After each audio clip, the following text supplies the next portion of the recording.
Bienvenue sur Oli et Thanato, le podcast inspirant qui parle de la mort et des deuils pour les vivants. Mais en réalité, ça veut dire quoi ? Dans mon approche, tout changement est considéré comme un deuil. Qu'il s'agisse d'un décès, d'une séparation, d'un licenciement, d'un burn-out, d'un accident ou d'une crise de sens, tous les types de deuil sont abordés ici sans tabou. Mon objectif est de vous transmettre des ressources et des réflexions pour appréhender toute notion de finitude dans nos vies. Partager le micro pour témoigner son vécu, décrypter un sujet d'actualité sous l'angle du deuil ou éclairer nos connaissances sur ces sujets, on peut vraiment dire que je parle de la mort et des deuils à toutes les sauces. Alors, qu'avons-nous au menu cette semaine ? Bonjour à tous et à toutes, bonjour Séverine. Bonjour Charlène. Je suis très contente et très touchée de te recevoir aujourd'hui. Je vais te laisser te présenter et je dirai peut-être ensuite pourquoi ça me touche. Est-ce que tu veux nous dire un petit peu qui tu es et puis nous annoncer déjà un petit peu le sujet qui va nous occuper aujourd'hui et ce dont on va pouvoir échanger ensemble? Alors, je m'appelle Séverine. Tout le monde me connaît parce que je suis la maman de Lucas, qui est parti le 7 janvier 2023 suite au harcèlement scolaire qu'il a subi. Je suis aussi présidente depuis septembre 2023 d'une association qui s'appelle LUNA, LUNAH, qui veut dire Liberté, Unité, Non-Harcèlement. Tu as clairement posé le sujet qui va être le nôtre aujourd'hui. Si c'est un sujet qui me touche, j'ai envie de dire il y a deux raisons. La première chose, c'est que le jour où cet épisode sort, c'est le lundi 10 novembre et c'est la journée justement de sensibilisation au harcèlement scolaire. C'est des petites choses, ça peut paraître symbolique, mais pour moi, c'était important de prendre position, en tout cas de porter ma voix, et j'ai envie de dire aujourd'hui nos voix sur ces sujets pour les mettre en lumière. Parce que même si parfois on a l'impression qu'on en parle beaucoup, il y a encore énormément de choses à faire et à dire. Et c'est ce que j'avais envie de faire avec toi aujourd'hui. Et pour une deuxième raison, parce que voilà, je connais quelqu'un dans mon entourage qui a été touché par ces sujets. Et donc du coup, c'était aussi ma petite manière de penser à cette personne-là et à toutes les autres d'ailleurs que je ne connais pas mais qui en sont victimes. Ceci étant posé, on est quand même sur un podcast qui parle de la mort et du deuil. Donc, tu l'as dit, tu es la maman de Lucas et tu la resteras. Lucas, aujourd'hui, n'est plus des nôtres physiquement pour pouvoir en échanger avec nous. Donc oui, il y a cette notion de deuil par rapport à un décès. Mais pour moi, il y a aussi cette notion de deuil dans le harcèlement. Alors, j'avais envie de commencer avec cette question. Pour toi, c'est quoi le deuil ? Alors le deuil, c'est compliqué parce que comment on fait le deuil de son propre enfant? Enfin, on peut faire le deuil de son parent ou ses grands-parents, enfin, mais faire le deuil de son enfant, c'est compliqué parce que on s'imagine toutes les secondes qu'il rentre à la maison, enfin, qu'on va se réveiller le matin, qu'il sera dans une chambre, enfin, voilà, qu'il sera en train de jouer avec ses camarades. C'est compliqué de dire, enfin, faire le deuil, moi, j'arrive pas à mettre de mots sur le deuil en fait, parce que mon fils, pour moi, il est toujours en vie parce qu'il vit à travers nous et à travers toutes les actions que je peux faire avec mes enfants ou avec l'association ou avec ma famille. Enfin, pour moi, il vit à travers nous. Donc, faire le deuil, non, c'est compliqué de faire le deuil de son enfant et qui plus est, qui est parti d'une manière aussi violente et pour des raisons aussi ignobles. Mmh. J'aime beaucoup ce que tu dis dans l'idée de, ok, il est plus là physiquement, on peut plus lui parler à Lucas, on peut plus le prendre dans nos bras, mais il est là sous toutes les actions que tu mets en place. Et je pense que c'est important de revenir aussi peut-être sur l'origine de l'association Luna, comme tu l'as dit, et de nous exprimer un petit peu, qu'est-ce qui t'a motivé, quelles sont, même si je pense qu'on l'entend clairement, mais quelles sont les missions, quels sont l'ADN de cette association et quels sont les messages que tu portes. Alors, la création de l'association a été mise en place, on y a pensé avec mon avocate déjà, que je remercie infiniment, Catherine Fèvre, parce que voilà, c'est quelqu'un d'engagé déjà dans la vie de tous les jours, pour beaucoup de sujets. Et le sujet du harcèlement, évidemment, étant maman, ça l'a touchée. Donc, moi, je ne voulais plus que d'autres parents subissent l'horreur dans laquelle on était et dans laquelle on est et on sera toujours. Je ne voulais pas que d'autres enfants, enfants ou adultes, parce que il faut bien préciser que nous, on ne fait pas que le harcèlement scolaire, on fait aussi tout type de harcèlement, que ça soit de l'école jusqu'au travail, jusqu'à la maison, jusque dans la rue. Enfin, ça commence à l'école. Ça commence à l'école et ça finit dans la vie quotidienne. Donc, enfin, moi, il était hors de question que on n'ait pas une ressource, surtout dans les Vosges, parce qu'il n'y en avait pas. Il n'y avait pas d'association anti-harcèlement aussi précis, enfin aussi vague sur tout type de harcèlement. Donc, pour moi, c'était, enfin, je me suis pas posé mille et une questions. J'ai vraiment fait l'association avec l'avocate et avec d'autres gens avec qui sont derrière nous et qui nous accompagnent, qui nous, enfin voilà, ils sont à nos côtés tout le temps, tout le temps. Heureusement qu'ils sont là parce qu'on a une psychologue avec nous. Enfin, sans eux, l'association n'existerait pas et enfin, j'arriverais pas à me battre autant que ça. Mais c'était important que, voilà, les gens savent ils sont pas tout seuls. Les enfants, les élèves, les parents, les institutions, ils sont pas tout seuls. On est là, même si c'est compliqué parce qu'il y a des récits qui sont très compliqués à entendre. Il y a des appels à l'aide qui sont très compliqués à entendre, mais il faut le faire parce que sinon on le fait pas, qui va le faire? Justement, tu dis, ils sont pas seuls et j'entends que c'est un peu, enfin, entre autres, le message que tu as envie de passer. Est-ce que peut-être, en tout cas, c'est la question là qui me vient, est-ce que s'il y a des parents qui nous écoutent, parce que je pense que ce sera plus quand même les parents qui nous écouteront que les enfants, s'il y a des parents ou des proches de la famille, on va dire la famille qui nous écoute et qui savent que, ou qui se questionnent en disant, tiens, il y a peut-être des trucs de l'ordre du harcèlement qui se passe, mais je sais pas, est-ce que ça en est ou pas? Quel message peut-être t'aimerais leur porter? Quel message de sensibilisation, de prévention? Est-ce qu'il y a des ressources un peu pratico-pratiques que t'aimerais leur partager pour que un pas après l'autre, ben ce sujet puisse, j'allais dire disparaître de leur famille, mais c'est un peu ça. En tout cas, c'est, je pense, l'une de tes missions et l'objectif global de Luna, si je me trompe pas. C'est prévenir. Alors, je leur conseille d'en parler parce qu'il faut pas avoir honte. La honte, elle doit changer de camp. C'est pas au harcelé d'avoir honte d'être harcelé, c'est au harceleur d'avoir honte de faire subir ce qu'ils font subir.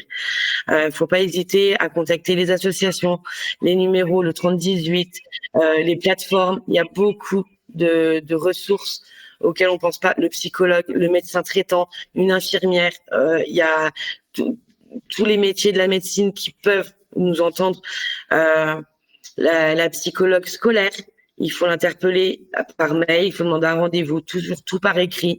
Le chef d'établissement, le prof principal, il faut pas hésiter à contacter. Il faut vraiment pas hésiter à contacter. Et si on voit que ça bouge pas, il faut contacter directement la DSDEN de sa région. Il faut contacter l'académie. Il faut pas lâcher. Il faut y aller et ça va être compliqué parce que voilà, on sait que le combat contre le harcèlement, contre l'éducation nationale, contre les autorités, ça peut être très compliqué à gérer parce qu'on a une pression de dingue. Mais vous n'êtes pas tout seul. Vraiment, vous n'êtes pas tout seul. Nous, on peut vous aider aussi à entamer des démarches. L'association, on a une avocate avec nous, donc vous avez le droit à un entretien gratuit avec elle et qui va vous conseiller pour faire les démarches. Et si vraiment vous avez besoin d'elle, elle sera présente. On a une psychologue qui est au top, qui peut vous conseiller plein de choses. Il y a des associations pour le deuil aussi. Il faut regarder, il faut fouiller, enfin voilà, il y a tellement de ressources, mais il faut pas hésiter à les prendre, faire des certificats médicaux, retirer son enfant de l'école, même contre l'avis de l'éducation nationale. Je dis ça parce que j'ai une amie qui est en train de le faire. J'ai une amie, son fils se fait harceler depuis la 6e. Il est en 4e à cette heure-ci. Il est obligé de changer d'établissement avec un courrier du médecin parce que il est à bout, le gamin, il a des idées noires. Je l'ai vu en pleurs. Alors, je voyais mon fils à travers lui. Voilà, donc je le connais depuis qu'il est né. Donc voilà, et j'ai aidé aussi une autre petite fille qui a le sourire maintenant, qui est tellement solaire. Enfin, dès que je la vois, elle me remercie. Enfin, et ne pas hésiter à mettre son enfant en valeur et le croire surtout le croire. Vraiment, parce que on peut se dire que il abuse, non, enfin voilà, c'est des chamailleries. Non, il faut le croire, votre enfant. Si votre enfant vous dit qu'il est harcelé, c'est qu'il est probablement, il y a de fortes chances qu'il y soit, parce qu'on connaît la génération de maintenant, la génération X. Hein, enfin, ils savent que voilà, ils sont protégés parce qu'ils ont moins de 13 ans, alors que non, il y a des ressources. Il y a des sanctions qui sont prises, même en dessous de 13 ans. Il peut y avoir des travaux d'intérêt généraux, participer à des interventions. Il y a beaucoup de choses à faire. Pareil, si votre enfant est un harceleur, surtout ne l'incriminez pas. Cherchez à savoir pourquoi il est comme ça. Parce qu'on parle des harcelés, mais on parle pas des harceleurs. Les harceleurs, ils ont un mal-être. Peu importe le mal-être, voilà, soit c'est pour se faire bien voir, soit c'est parce qu'il y a quelque chose qui va pas à la maison, soit justement c'est parce que ça allait pas à l'école et c'est le seul moyen qu'il a trouvé de montrer qu'il existe. Il faut pas incriminer que les harceleurs. Il faut incriminer les personnes qui ne les aident pas.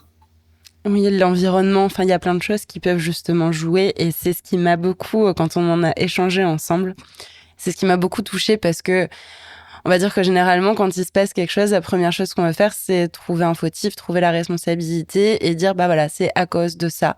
Et ce que j'aime bien dans ce que tu amènes, c'est que, en tout cas du point de vue des harceleurs, c'est que ce n'est pas quelque chose qui est définitif, que ce ne sont pas des personnes qui sont en soi mauvaises, mais qui peuvent justement aussi changer et tu les mets pas dans une case en les bloquant dans une case.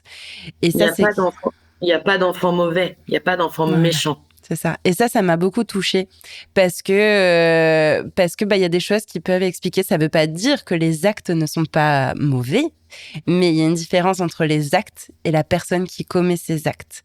Et j'ai trouvé ça justement très alors, ça peut paraître anecdotique, mais à mes yeux, c'est hyper important parce que justement, le poids des mots est aussi important pour ces enfants qui sont harceleurs et qui ont encore une vie à mener. Et en fait, ce dont tu parles, pour moi, c'est un large sujet qui est celui de la santé mentale, en réalité. Hein. La santé mentale, l'intelligence émotionnelle, enfin, on pourrait mettre plein de sujets rattachés à celui-là qui vient toucher autant les enfants qui sont harcelés que les enfants qui sont harceleurs. Et je trouvais ça très important à apporter comme message. Est-ce qu'il y a quelque chose que tu veux ajouter sur ce point? Il faut pas oublier qu'un harcelé peut devenir un harceleur et un harceleur un harcelé. Voilà, ils peuvent changer de camp malgré eux. Parlez avec vos enfants, parlez, même si ça vous paraît anodin, parce qu'on parle du changement de l'enfant, de son attitude. Alors vous saurez que il y a beaucoup d'enfants qui peuvent énormément cacher les choses, mais énormément. Ça a été le cas de Lucas. Lucas était très investi à l'école, il mangeait correctement. Enfin voilà, il s'investissait aussi au centre social dans lequel il était pour y participer au slam. Voilà, il était joyeux avec ses copains. Enfin voilà, il cachait énormément son mal-être. Donc un enfant qui paraît aller bien peut aller mal, mais demandez-lui tous les jours comment s'est passé sa journée, passer du temps avec vos enfants. Même si vous travaillez, vous avez au moins 20 minutes pour passer avec votre enfant, savoir comment il se sent aujourd'hui, si sa journée s'est bien passée, si en cours ça a été, est-ce qu'il a des copains, des copines, comment ça se passe entre eux, est-ce qu'ils voient des choses aussi, parce qu'il faut les questionner aussi dessus. Est-ce qu'ils voient des choses, qu'ils n'aient pas peur, si c'est le cas, d'alerter, d'aller voir un professeur, la cantinière, ils sont tous là pour aider nos enfants. Ils sont pas là pour les éduquer. C'est à nous en tant que parents de les éduquer. Ils sont là pour leur apprendre des choses sur notre, sur notre France, enfin voilà, sur la culture et tout, sur beaucoup de choses. L'éducation, c'est à nous en tant que parents. C'est certainement pas aux professeurs de le faire.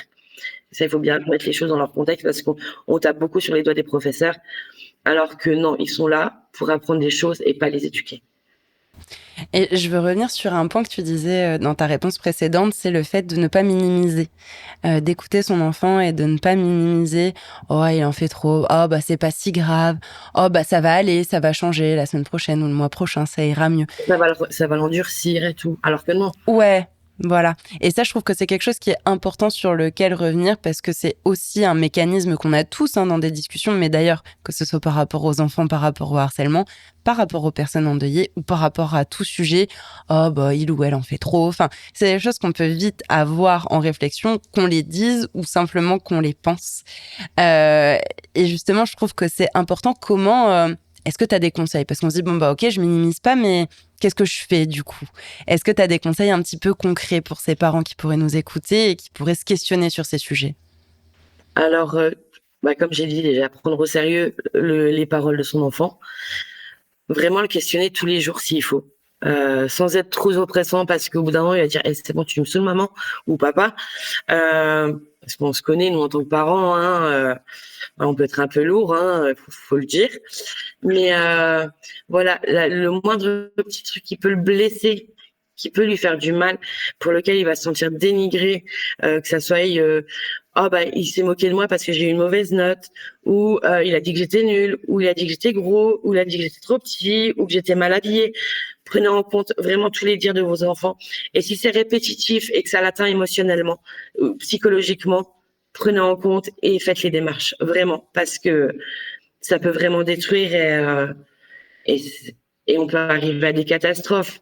Et c'est pas ce qu'on veut. C'est pas, vraiment pas ce qu'on veut en tant que parent et en tant que moi maintenant maman endeuillée.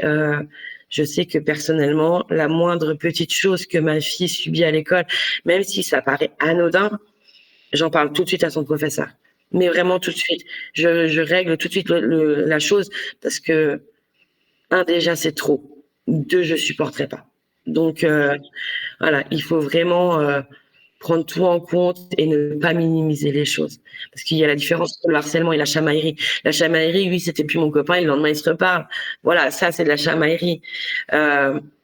Par contre, le fait de dire t'es moche, tu pues, tes chaussures elles sont moches, voilà. Et quand c'est tous les jours, là ça cogite dans la tête de l'enfant qui va se remettre en question, qui va se dénigrer. Moi, je sais que j'ai ma petite fille en ce moment, c'est un peu compliqué. Elle dit qu'elle est nulle, elle dit qu'elle est moche, alors que c'est la plus belle personne aussi du monde que j'ai la chance de connaître. Voilà, il est hors de question qu'elle se dénigre. C'est hors de question que votre enfant se dénigre. Il n'y a pas d'enfant moche, il n'y a pas d'enfant nul. C'est la société, c'est la mentalité qui est nulle et qui est moche. C'est pas nos enfants, c'est pas votre frère, votre sœur, votre cousin, votre cousine. Enfin, je sais pas, mais toute personne est belle comme elle est, même avec un handicap, même avec des notions en moins. Enfin, peu importe, même avec un trou dans le pantalon. Enfin, ils sont beaux, ils sont tous beaux, nos enfants, et c'est des belles personnes en devenir. Enfin, c'est des beaux adultes qui, voilà, on sera on sera toujours fiers dans tous les cas, mais de les voir évoluer avec le sourire, enfin, être sûr d'eux, qu'ils soient sûrs d'eux, ça sera la plus belle des réussites pour nous en tant que parents, et c'est tout ce qu'on veut pour eux. Merci pour ces mots où on sent beaucoup d'émotions et beaucoup Oui. d'authenticité et beaucoup de vécu aussi derrière. Et tu l'as dit, ça peut aussi mener parfois à des drames quand on n'écoute pas ou qu'on passe à côté, qu'on se dit oh, c'est pas si grave, c'est de la chamaillerie par exemple et qu'on prend pas en considération ce qui a été la situation de ta famille et toi en tant que maman endeuillée. Et j'aimerais te poser une question si c'est OK pour toi. Tu nous l'as dit, déjà perdre un enfant, c'est quelque chose de bien particulier. Perdre un enfant dans le cadre d'un harcèlement scolaire, c'est encore plus particulier. Comment toi tu le traverses? Comment toi tu le vis? Peut-être les choses qui ont été soutenantes et aidantes. Je doute pas que l'association et les différentes personnes que tu as remerciées ont été et sont encore, je pense, des soutiens et des ressources dans ta vie. Mais qu'est-ce qui est peut-être aidant, soutenant, et qu'est-ce qui est difficile que tu aurais ne pas aimé entendre ou ne pas aimé voir ou ne pas aimé vivre? Alors, enfin, il y a beaucoup de choses que j'arrive à supporter parce que voilà, j'ai mes deux autres enfants qui sont là, qui sont d'un soutien. Enfin voilà, j'ai rien à dire là-dessus. Même si pour mon grand c'est compliqué, hein, voilà, il a perdu son petit frère. J'ai leur force, ils me transmettent toute leur force, toutes leurs énergies. Donc, mais le fait d'avoir créé l'association, de venir en aide à d'autres personnes, c'est mon moteur tous les matins. Je me dis, voilà, on va pouvoir aider encore 7 personnes. Pendant nos interventions, on va pouvoir sensibiliser parce qu'on fait des interventions assez régulièrement. On est beaucoup sollicité et c'est tout ce qu'on voulait. Le fait de de pas rester inactive, de proposer plein de choses. Enfin, je suis montée voir Madame Belloubet quand j'ai demandé l'enquête administrative contre le collège. On a fait une proposition de loi. Enfin, voilà, il y a beaucoup de choses. Il faut pas hésiter surtout à à s'investir dans la lutte, même si c'est compliqué. L'investissement, ça aide à rester debout. Moi, je sais que personnellement, vraiment, ça m'aide. Alors, il y a des jours où c'est beaucoup plus compliqué parce qu'il y a des récits qui sont très durs à entendre. Quand on sait qu'il y a des enfants qui se mutilent, qui ont essayé de se suicider, on se dit mince, on a échoué. Même si les personnes ne nous ont pas sollicité, on se dit mince.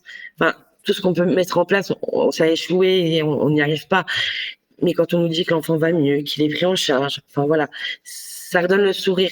Moi, je vous dis, quand j'ai vu la petite fille avoir le sourire et faire son exercice tous les matins que je lui avais donné en lui disant que tous les matins, elle devait se regarder dans la glace en lui disant « Je suis belle, je suis forte et je vais y arriver.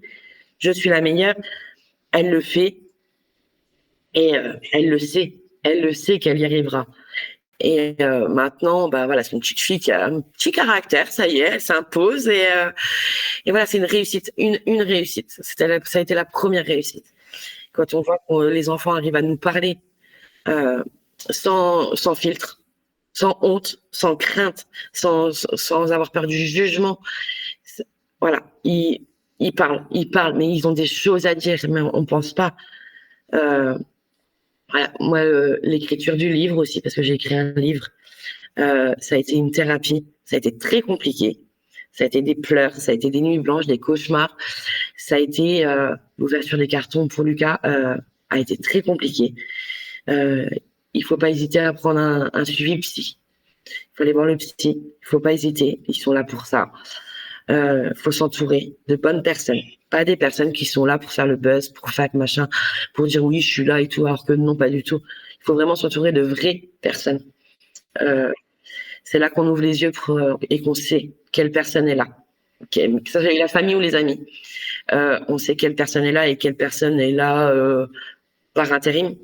On va dire ça comme ça, mais il y a des jours qui sont plus durs que d'autres.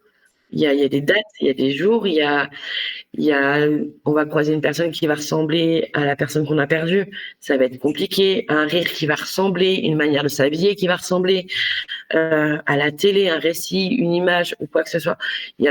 Tous les jours, il y a quelque chose qui nous rappelle la personne qu'on a perdue, mais tous les jours, il faut se dire, si je me bats pas pour cette personne, qui va le faire? Moi, je sais que rendre justice à mon fils, ça m'aide à tenir. Et c'est ce que j'entends à travers la création de l'association, et tu me corriges si c'est pas le cas, mais c'est que ça t'a donné un sens, ça t'a donné une certaine force, ça t'a permis de te sentir utile. Et souvent, dans ces récits, on peut se sentir très impuissant ou impuissante. Et du coup, je sens une certaine forme j'ai repris un pouvoir là où je pouvais le prendre, là où je pouvais faire des choses, là où je pouvais avoir une petite forme de contrôle et d'action. Ben finalement, c'est ce que tu as fait. Et c'est aussi... Ça te parle, ouais. En tout cas, c'est ce que j'entendais et ce que je ressentais. Et ça peut être par la création d'une association. Tu citais l'exemple du livre. Ça peut être par plein de choses. Juste trouver. On n'est pas obligé de créer une association. On peut s'investir dans une association. C'est ça. On peut participer à des rassemblements. On peut proposer des choses. Voilà, il y a beaucoup de choses à faire. On peut s'investir dans l'établissement de notre enfant, dans la garderie, au périscolaire. On peut demander à la mairie. Enfin voilà, il y a beaucoup de choses à faire. Enfin, on a besoin de monde. On a vraiment besoin de monde. Enfin, quand on voit que les établissements, il y a 150 personnes qui sont formées au titre du harcèlement. Enfin, c'est très peu pour tous les établissements qu'on a et surtout tous les élèves qu'il y a. C'est pas assez. Il faut tous qu'on prenne conscience que le harcèlement tue. Ça, le harcèlement peut tuer. Le harcèlement, même s'il tue pas, il détruit une personne. On a des récits de personnes qui se sont fait harceler il y a 50 ans en arrière, qui s'en sont encore traumatisées. Les personnes-là, on n'a pas pu les aider parce que le harcèlement, on n'en parlait pas. Maintenant que le harcèlement, on en parle et que c'est plus tabou et qu'on sait faire la différence entre le harcèlement et la chamaillerie, il faut surtout pas hésiter. Parce que, voilà, c'est compliqué, c'est un chemin, c'est la guerre, mais il faut s'armer et vous verrez que le fait d'éradiquer ce mot de la situation dans laquelle vous êtes, alors le harcèlement se règle pas d'un claquement de doigts. Hein. C'est pas instantané, c'est pas en une semaine. Ça va mettre des mois et des mois, mais il faut pas lâcher. Et puis après, vous verrez que votre vie. Enfin, vous retrouverez votre enfant, votre frère, enfin, peu importe la personne qui se harcèle autour de vous. Cette personne va reprendre le sourire, vous aurez tout gagné. Rien que le sourire ou un merci, ou rien que le voir réussir, c'est de la gratitude et son aussi. Ouais, j'ai réussi. C'est la plus belle des victoires.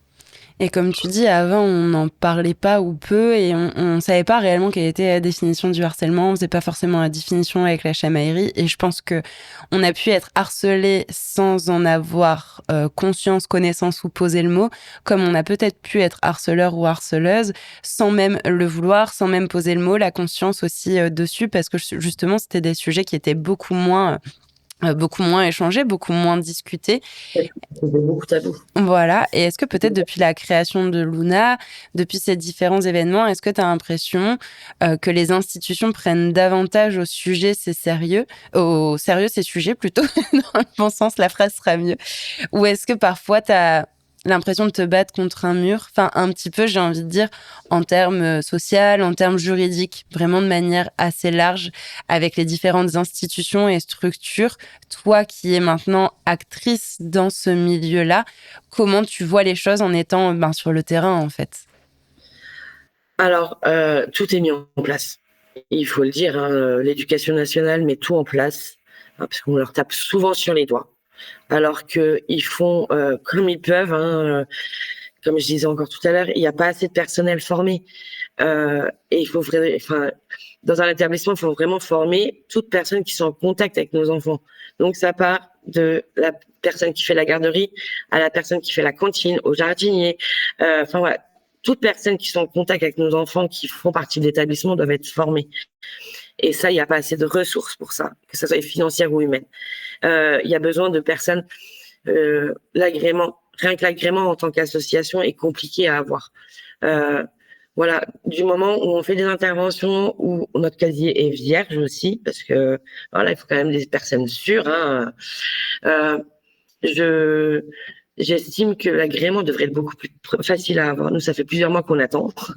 Donc, j'espère qu'incessamment sous peu, ça sera validé pour qu'on puisse intervenir plus librement dans les établissements. Et c'est pas une fois par an qu'il faut faire. C'est pas juste la journée du harcèlement au mois de novembre. C'est à chaque retour de vacances.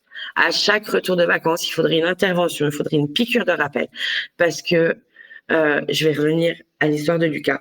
Lucas, pendant les vacances, tout allait bien. À chaque vacances, tout allait très bien. À chaque retour à l'école, Lucas changeait de comportement. Dès qu'il remettait un pied au collège, voilà, on met ça sur la crise d'adolescence, alors que pas du tout au final. C'était vraiment du mal-être, mais on l'a pas vu. Donc, à chaque retour de vacances, une piqûre de rappel. Une grosse piqûre de rappel, de l'investissement de la part des élèves. Par exemple, on peut faire des petites scénettes avec les 3 figures, le harcelé, le harceleur, les témoins, inverser les rôles après pour savoir ce que ressent le harcelé, comment agissent les harceleurs et ce que les témoins peuvent faire. Ça, il faudrait le mettre en place. Voilà, il y a beaucoup d'ateliers théâtre en français et tout. Enfin voilà, c'est le moment de le faire. C'est vraiment le moment de le faire. Par exemple, c'est pareil, les questionnaires anonymes. L'anonymat n'aide pas. L'anonymat n'aide pas du tout. Enfin, moi, c'est mon point de vue personnel, mais l'anonymat n'aide pas. Il faudrait des boîtes pour remettre justement ces fameux questionnaires. Et c'est pas une fois dans l'année, c'est pareil, c'est juste avant les vacances. Il faudrait que ça soit plusieurs fois dans l'année où voilà, on questionne les élèves sur leurs ressentis, sur le questionnaire anti-harcèlement, qui fait partie du programme phare aussi. Il faudrait que ça soit plusieurs fois, parce qu'un enfant, il faut savoir que plus on lui répétera la chose, plus il l'intégrera. Voilà. On parle de 21 jours de répétition quotidienne, pour tout et n'importe. Il faut que notre cerveau réagisse, travaille pendant 21 jours consécutifs pour intégrer la chose. Sauf que là, on peut pas forcément avoir parlé de harcèlement pendant 21 jours. Mais des piqûres de rappel, des piqûres. Voilà. C'est que la répétition qui fera qu'ils intégreront ce qui est le harcèlement. Et comment ne pas le faire subir et comment ne pas le subir surtout. Ouais, j'entends un besoin de récurrence auprès des élèves, un besoin de formation des personnels qui entourent les élèves, que ce soit les professeurs, mais tout ce qui est dans l'ordre de l'institution éducative. Et en fait, ce que je trouve important dans ce que tu dis, c'est qu'il y a des choses qui sont mises en place. C'est pas qu'il manque, qu'il faut créer des choses, c'est qu'il manque des moyens pour appliquer les choses qui sont déjà disponibles. Voilà, que ce soit financier ou de personnes. Voilà, il faut vraiment si on peut se porter bénévole en étant formé, parce qu'il y a des formations qui existent pour ça. Il faut se renseigner auprès de la sécurité sociale, auprès des autres associations, des hôpitaux. Il y a des formations. Moi, je sais que j'en fais une au mois de novembre. Je suis inscrite à une formation sur la santé mentale concernant le harcèlement. J'ai vraiment hâte de faire cette formation pour être encore plus apte à venir en aide et encore plus comprendre et comment réagir. Voilà, c'est vraiment c'est important. Il faut se former, il faut pas hésiter. Il faut pas hésiter, même en tant que personne lambda, hein, il faut le faire. Justement, tu parles de ces différentes ressources, ou en tout cas des choses qui sont en place, mais qui manquent aujourd'hui de moyens financiers, temps, personnel, etc. J'avais envie de revenir sur une série qui a fait quand même un sacré buzz, dont on a quand même beaucoup parlé, qui est la série Adolescence, qui est sortie sur Netflix, qui met en lumière les ravages du harcèlement chez les jeunes, le silence aussi institutionnel qui l'entoure. Je pense qu'on a tous notre propre point de vue sur cette série. On a aimé, pas aimé, qu'importe les raisons. J'aimerais bien avoir le tien en tant que, à la fois maman qui a été touchée par ces sujets du harcèlement scolaire et en tant que maman qui aujourd'hui, donne du sens à cette histoire et trouve une certaine forme d'utilité auprès des autres en allant soutenir et en allant aider. Est-ce que tu as l'impression que ça a aidé à mettre peut-être ces messages, ces situations en lumière? Est-ce que peut-être tu trouves qu'il manque des choses qui seraient à ajouter? C'est quoi un petit peu ton point de vue? Alors moi, cette série, je l'ai adorée. Enfin, je l'ai adorée même si ça a été compliqué à regarder, parce que voilà, c'est hard, hein, le résultat est hard, mais je pense que pour des personnes qui sont aptes à la regarder, il faut la regarder, parce que enfin voilà, faut avoir du recul aussi, hein, puis il faut être assez forgé pour la regarder, mais je pense qu'elle est vraiment bien faite, parce qu'elle parle vraiment du harcèlement dans toute sa splendeur, hein. On voit les ravages que ça a causé. Mais il y a beaucoup de ressources aussi comme celle-ci. Il n'y a pas que adolescents. Il y a Marion, 13 ans pour toujours. Il y a l'histoire de Jonathan aussi. Il y en a beaucoup. Il y en a beaucoup. Alors les titres, je les ai plus en tête là, mais voilà. Mais il y a beaucoup de, il y a beaucoup de films, il y a beaucoup de séries. Il y a Un jour une question aussi, mais la série Adolescence, franchement, moi je l'ai regardée, j'en étais perturbée. Enfin, et je pense que ça a ouvert les yeux. Alors, je peux pas le dire avec grande conviction non plus, hein, ou avec certitude, mais je pense que ça a ouvert les yeux à l'éducation nationale, à l'État, au personnel d'établissement aussi, parce que voilà, moi, quand j'entends les élèves, enfin certains élèves dire voilà, ils m'ont aidé, je me dis que ouais, enfin peut-être qu'ils ont regardé, et peut-être que éventuellement, voilà, ils veulent plus de drame parce que c'est important quand même. Et puis je pense que il y a des établissements qui devraient le diffuser, voilà, C'est parce la que question que j'allais te poser. voilà, non, il faut la diffuser. Après, il faut bien savoir quelle tranche d'âge et quelle Bien personnalité sûr. pourrait éventuellement la regarder. Mais Ce serait quelque chose qui c'est serait intéressant à réfléchir voilà, pour c'est du justement volontariat. amener.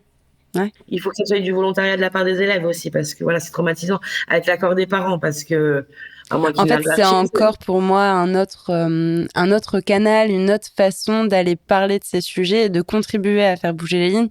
Tu parlais de l'exemple des cours du théâtre, un petit peu par exemple en français ou autre, qui peut être une porte d'entrée et une occasion, une opportunité de parler de ces sujets.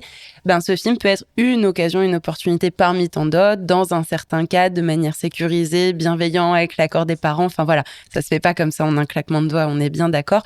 Mais ça peut être un support qui peut être pertinent et intéressant Il y a d'autres pour aller supports. montrer. Et il Il y y a en a d'autres supports. d'autres, bien sûr. Voilà, il y a par exemple un cours de danse sur le harcèlement. Enfin, je pense notamment, Voilà, parce que moi, je les connais, les Holdens, qui ont fait un incroyable talent sur le sujet du harcèlement, étant donné que Lucas faisait du hip-hop chez eux. Ils ont fait un incroyable talent sur le harcèlement. Ça a fait un buzz, mais pas possible. Enfin voilà, pour moi, c'est une fierté. Déjà, Lucas doit être fier de là où il est, de voir que le harcèlement, on le prend au sérieux et qu'on lâche pas. Mais voilà, la danse, c'est un moyen aussi de s'échapper. C'est un moyen aussi de dire, voilà, on bouge avec notre corps, on peut mettre toute notre colère dans notre chorégraphie. C'est un super moyen, la chanson, l'écriture, il y a beaucoup de moyens. Si votre enfant se fait harceler et qu'il n'arrive pas à mettre des mots, demandez-lui d'écrire ou de chanter. De dessiner. Il y a plein de choses pour voilà, justement. il y a beaucoup de choses. Voilà, il y a énormément de moyens, nous, en tant que parents, sans être des professionnels, qu'on peut faire. Merci d'avoir montré que justement ça se joue pas que à l'école, c'est pas que le rôle de l'éducation nationale, et que d'ailleurs je pense qu'on est tous et toutes concernés, qu'on ait des enfants ou pas, enfin on a tout un petit peu notre rôle à jouer là-dedans, parce que là on en a parlé au niveau scolaire, mais on pourrait très bien, et comme tu l'as dit, c'est aussi la mission de Luna, c'est parce que voilà, c'était le focus qui me semblait important de faire aujourd'hui, mais tout ce qu'on a dit, je pense qu'à 90%, en changeant quelques termes, on peut le voir, comme tu le disais, au niveau professionnel, on peut le voir dans la rue, on peut le voir dans les familles, avec des conséquences qui vont être spécifiques, mais dans les grandes lignes, on retrouve les mêmes causes et les mêmes aboutissements. Et les mêmes personnes. Et les mêmes personnes aussi. Et je sais que, bah voilà, pour les assos, c'est aussi...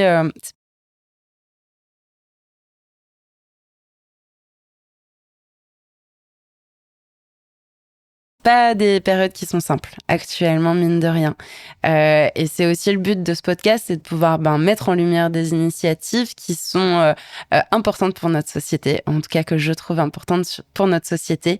Alors ça vaut ce que ça vaut, mais de quoi Luna aurait besoin pour rayonner davantage et que ce sujet du harcèlement scolaire et du harcèlement au sens large, qui sont prêts jour à après jour, intervenir avec nous, qui sont prêts à lutter diminuer avec nous, main dans la main, parce que c'est pas nous, hein, c'est pas moi en tant que maman deuil, c'est les enfants, les adultes, parce que on est aussi sur des causes chez les adultes, hein, on défend aussi les adultes, mais on a besoin de bénévoles, on a énormément besoin de bénévoles qui viennent avec nous pendant les inters, les colloques, il y a démarcher des sponsors, on a besoin de sponsors, on a besoin d'un parrain ou d'une marraine qui viendrait nous aider aussi, mais il faut le dire financièrement, parce que tout est à nos frais.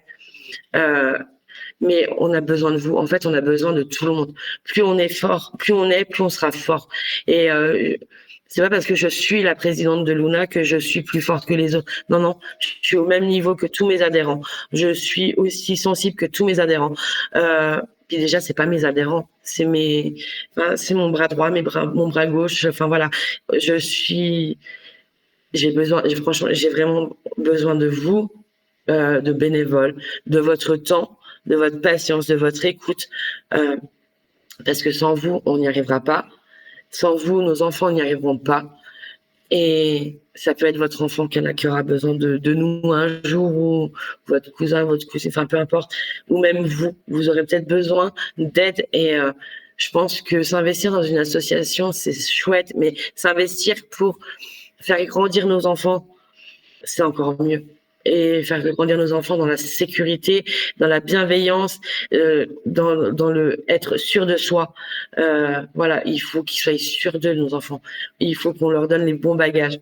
Pas qu'on leur laisse leur dire que non, enfin débrouille-toi, enfin ça va te forger. T'es un homme, tu vas subir, prends des coups, c'est pas grave, tu vas te relever encore plus fort. Non, non, non. Il faut qu'on les protège, il faut qu'on leur donne les armes pour ça. Et pour ça, on a besoin de personnes.